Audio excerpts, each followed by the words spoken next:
Hey guys, welcome to Crazy Days. Today we're going to be talking about this book. It's called We Had Everything But Money. It's Priceless Memories from the Great Depression.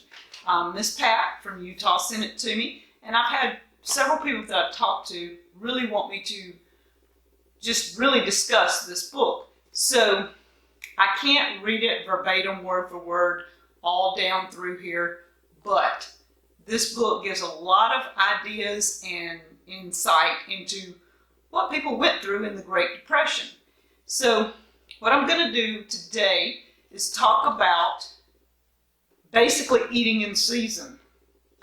The seasons determine many of their menus, and I can't read everything in this book verbatim, word for word, so I'm going to just kind of give you a synopsis of what they're talking about, but it will give you a lot of ideas and maybe some thought into your own meal planning and how to eat in season and how to plan for future seasons when you have excess.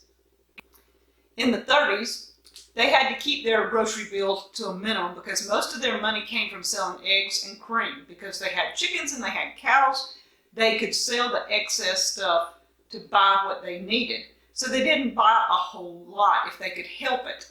They traded or bartered for most things.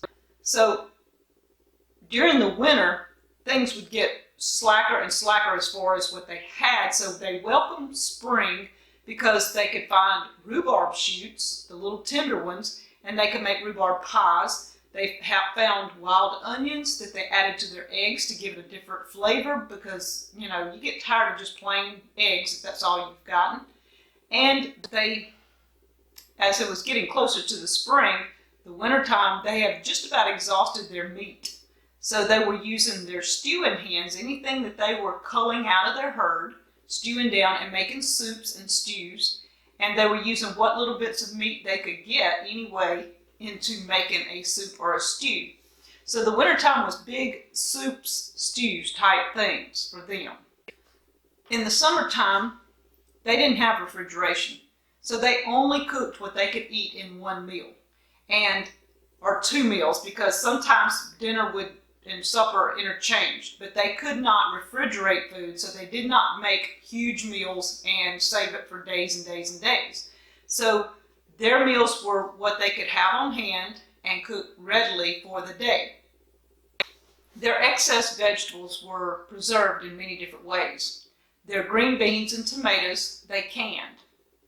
Granted, they didn't have pressure canners then, so they water bath canned. And a lot of people say don't water bath can green beans. I know my dad did. I always pressure can mine because it's safer. But these people did what they had to do, and so green beans and tomatoes were canned. Their cabbage had salt added, and it was made into sauerkraut, so it would last longer. They grew a lot of sweet corn, so the sweet corn was cut off the cob and laid on sheets outside to dry.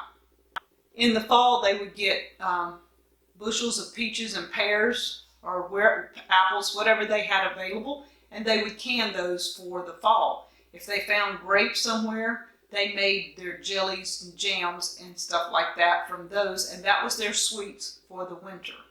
Their potatoes and onions and garlic and all that stuff was dug up and stored in cellars or underground.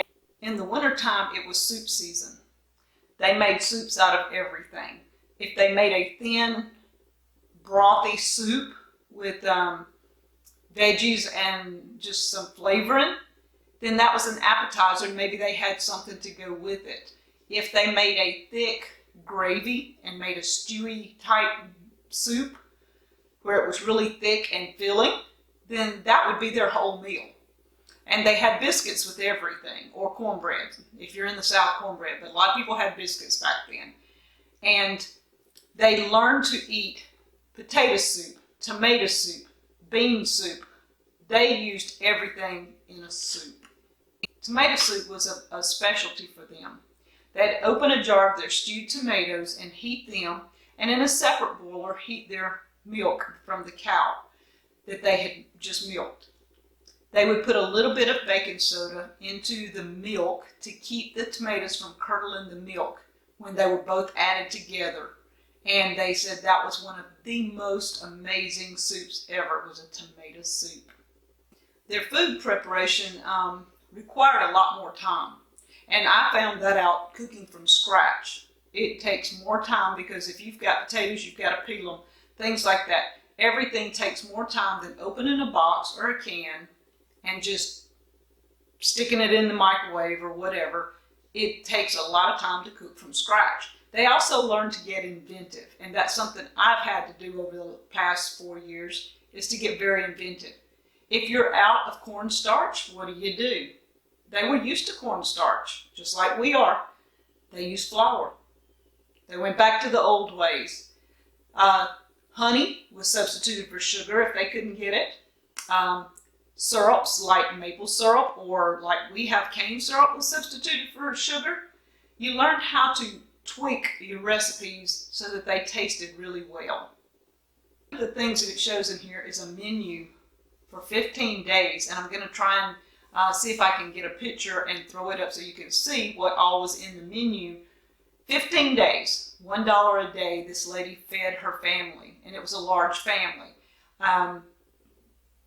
Most everything in here was something either they already had on hand, like potatoes, tomatoes, squash, or like fish that they could catch pretty close, or the meats that they had, or fruits they had. So she could feed her family for $1 a day because she already had most of this stuff on hand, or she could go out into her yard or go to the creek and catch the fish, or they could go hunting and kill the squirrel or whatever.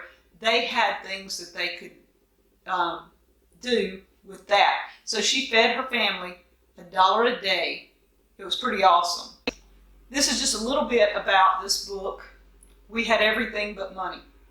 I may do a few more of these and just talk about what's in it, since YouTube won't let me read verbatim what's in here, but I can give you some ideas. So we had everything but money. I've got food. I've learned to tweak it. I've learned to add things to it to make it taste different.